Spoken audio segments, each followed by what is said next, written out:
Hi guys, my name is Ben. I'm a product manager at Lyft, and I work on the driver growth team. So I've been at Lyft for about 2 years, and my team works mostly on, again, all the driver-facing features, so driver onboarding, driver retention, and all the driver-related stuff.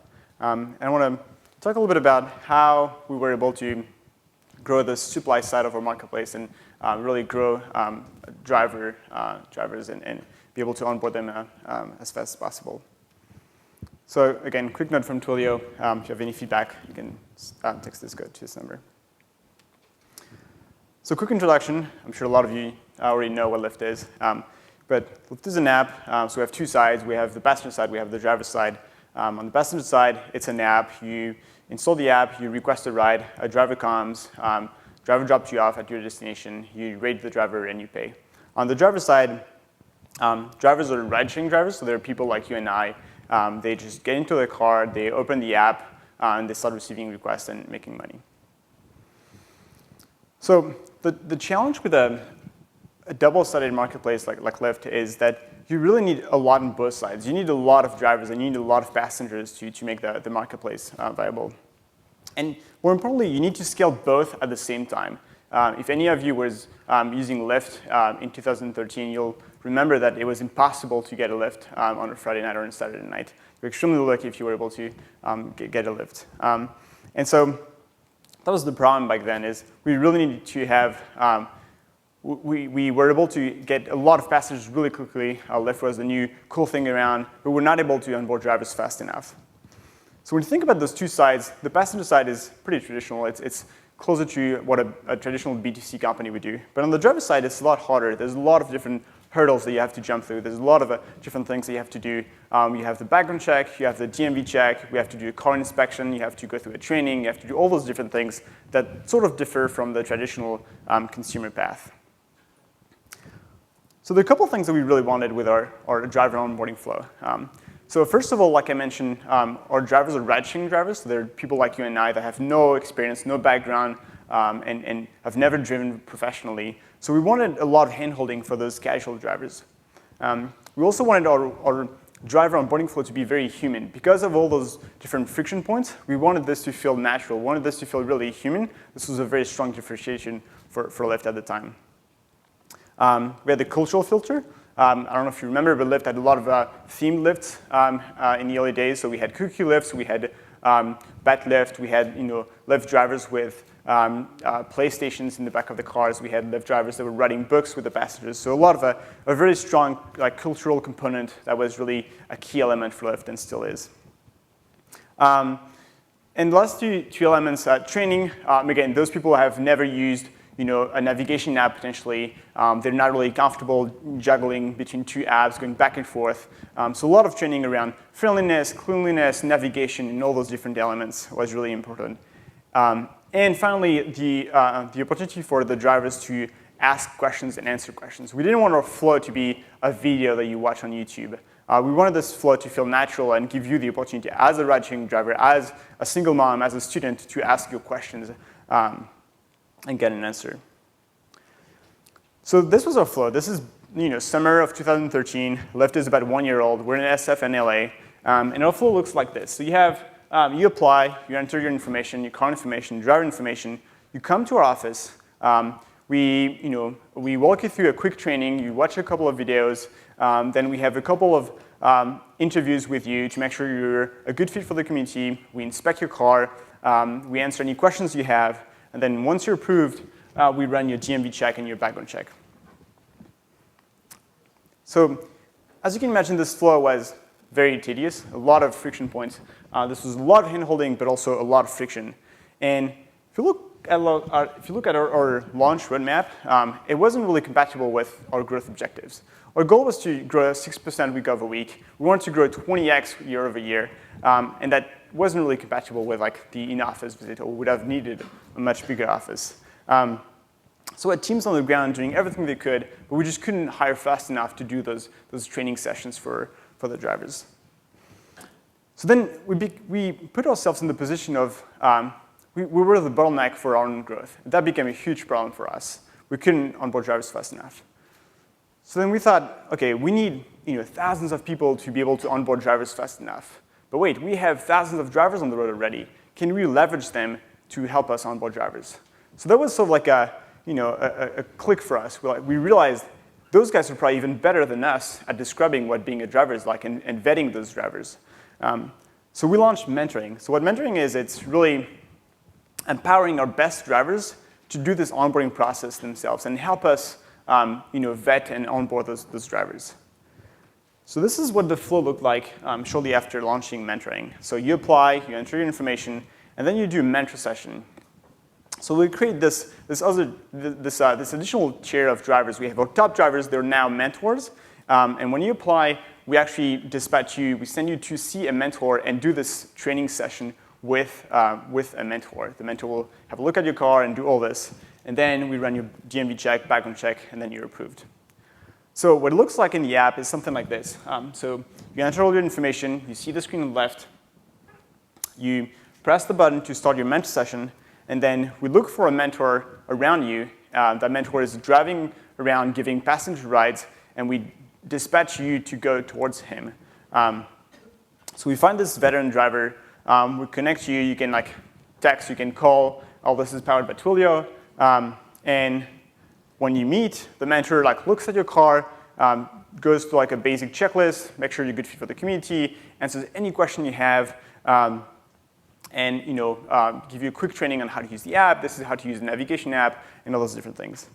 But what's really important here is that all this is coming from the drivers. This is a lot more powerful than any communication that we could send ourselves. This is a user of our platform that is telling you and selling you on how to use Lyft and what Lyft is. So that driver is giving you tips on how to use the platform. That driver is helping you and answering your questions in a much more human way than we ever could. So what I like to call this peer-to-peer onboarding model has a lot of different benefits. On our side, it's a completely decentralized flow. It's fully automated. It's a well-oiled machine. We have this network of mentors that are helping us onboard other drivers. We're completely out of the way. We're no longer a friction point for the funnel. And all we have is those little knobs, those little levers that we can control to help fine-tune the performance of our funnel. So we can control who's a mentor. We can control what is the training that you receive as a mentor, as one of those best drivers. Like, how do we train you, and what do we tell you to look for when you onboard a new driver? And finally, we have virtually an infinite amount of supply for those guys. We have thousands and thousands of drivers on the road. We could onboard millions of drivers if we wanted to by leveraging this pool of drivers on the road already. For the mentors, it's an opportunity for them to make more money. A mentor makes $35 per mentor session that they do. So a mentor session lasts about 30 minutes. So if you do 2 an hour, you're making $70 an hour. So way for them to diversify from the day-to-day. You're giving passenger rides. Every new mentor session is, it's a fresh new opportunity. You meet someone else, like, oh, you want to become a new driver? I can answer any question. Like, here's a quick tip if you want to start. Don't start in the financial district on a Friday at 5 p.m. Go to the Sunset on a Tuesday at 2 p.m. It's a little quieter for a first ride. And finally, it's a way for us to reward them and reward their loyalty, right? So we have, again, this tier like, hey, congratulations. You've given 500 rides on Lyft's platform. You're a 5-star driver. Now you are part of this elite club. You're now a mentor. And finally, from the applicant side, this is a chance for you to talk to another driver. This is a lot more powerful, again, than talking to someone on Lyft and say, like, hey, any tips on how to become a driver? Like, someone that is doing what you want to be doing is actually answering all those questions. It's also a lot more convenient. You don't have to go to an office. It's, you can just get on the road anywhere you want at any time and just be connected with someone that is already on the road. So we went from a funnel that looked like this, where we had Lyft as, again, sort of like the center point of this funnel and the bottleneck, to more of a network of mentor. So we had all those mentors, and this was completely distributed. So if we look at the results, we went from being completely undersupplied, completely desperate for drivers in 2013 in San Francisco, to being able to launch 50 cities. We 3x the number of drivers in the first 6 months of 2013 or 14, sorry. So again, that was kind of like the click for us. That was a game changer. That now we finally had the opportunity to launch a new market within weeks. All we needed to do is go into a market. We need to find 50 drivers, 100 drivers. Those are our founding drivers Those are amazing drivers. And then we can go back to San Francisco and play with those little knobs and those little levers and help and have those founding drivers help us onboard drivers. So this was a game changer again. No office required. It helped us launch completely remotely any market that we want to. But that wasn't quite enough for us to help us reach the scale that we wanted to. Again, it goes back to what I was saying earlier, where for any marketplace, you really need a lot of density on both sides of the marketplace. And to reach that density, to reach that number of drivers that we wanted to, we're still facing a couple of problems. The main one was the drop-off that we're seeing. So again, this is looking at our funnel. A lot of people were dropping off after entering their information before doing the mentor session. They're applying, they clicked on an ad maybe, and it's like, OK, now I have to do my mentor session. Well, I'll get to it someday. And we're seeing a lot of people dropping off. So we started onboarding, we started hiring a lot of people on our ops team. We had dozens and dozens of people that were just hitting the phone every single day, calling those leads, calling those people. It's like, hey, is there anything I can do to help you do your mentor session? It was very, very effective. This became a must-have in our funnel. But again, we put ourselves back into this position where Lyft was the bottleneck for our own growth. So that was a huge problem again. We couldn't hire fast enough. And we thought again, what did we do last time we were the bottleneck for our own growth? We asked our drivers for help. So that's when we launched recruiting. So recruiting is another tier again. So we have the drivers, we have the mentors, and then we have the recruiters. And the recruiters are now empowered to do exactly that, to help us push those driver applicants to the flow by answering any questions they have. So this is the flow that we have currently. So you apply, you do your driver information, car information, you do your mentor session, DMV, background check, and approved, except that all the way through mentor session, you have a recruiter that's holding your hand and helping you answer any questions that you have. So if you drop off, if you don't do anything between driver information and mentor session, a recruiter will reach out to you and it's like, hey, Ben, I noticed that you haven't done anything in the past 7 days, but you were interested in becoming a driver. Do you have any questions, anything I can do to help? So from a product standpoint, this is what we built. So this is the recruiting dashboard that we have. As a recruiter, I can open this dashboard on my phone, on my desktop. I can see all the leads that I have. I can get new leads. If I want to, I can see the status of my leads. I can see, OK, John, he's applied to become a driver on March 2nd. He hasn't done his mentor session. Julie, she applied to become a driver, and she hasn't entered her car information. Then from this dashboard, I can text Julie. I can send her reminders. I can call her. I can do all the different things.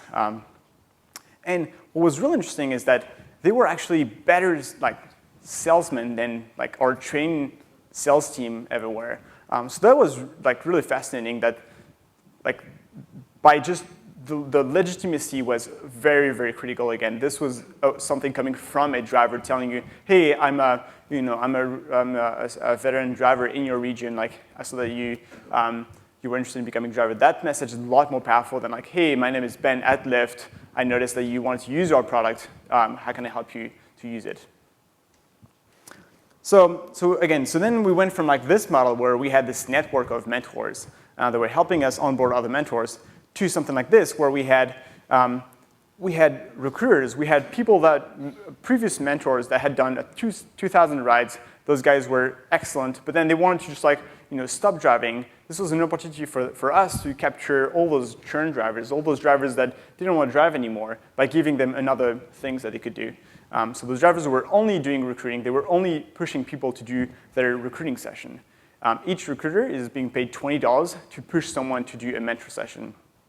And then you have people that are doing a little bit of both. People who are doing passenger rides, mentor rides, and on weekends, they just want to make a little bit of extra money. They just make a couple of phone calls, send a couple of SMSs, and they'll make $100 with the recruiting. So that network was one of the key elements of our ability to scale in all those markets and acquire enough supply. So if you look back at our launch roadmap, this is, again, the number of cities that we've launched. We're really able to launch 50. We went from being completely undersupplied to being able to launch 55 markets and really reach the scale that we wanted to and onboard enough drivers in all those markets and make our funnel a lot more efficient by completely decentralizing this whole process. So one last note on, again, what I like to call the peer onboarding model. The three key elements for me really are, one, legitimacy. This message, again, is a lot more powerful coming from a driver than coming from Lyft. Two, it's a lot more efficient. Again, we have all those little knobs we can play with. We can change the amount that you get paid as a mentor. We can change who's a mentor, who's a recruiter, what do you see as a mentor, what do you see as a recruiter. We can play with those little things, but we're completely out of the way. It's a lot more efficient. It's very scalable. And lastly, it's human. That was like one of the key requirements for this funnel. It's human. It's Lyfty. It's something that is attractive for a casual driver, for a ride-sharing driver, for the single mom, for the student. And that was really important for us. Cool. That's it.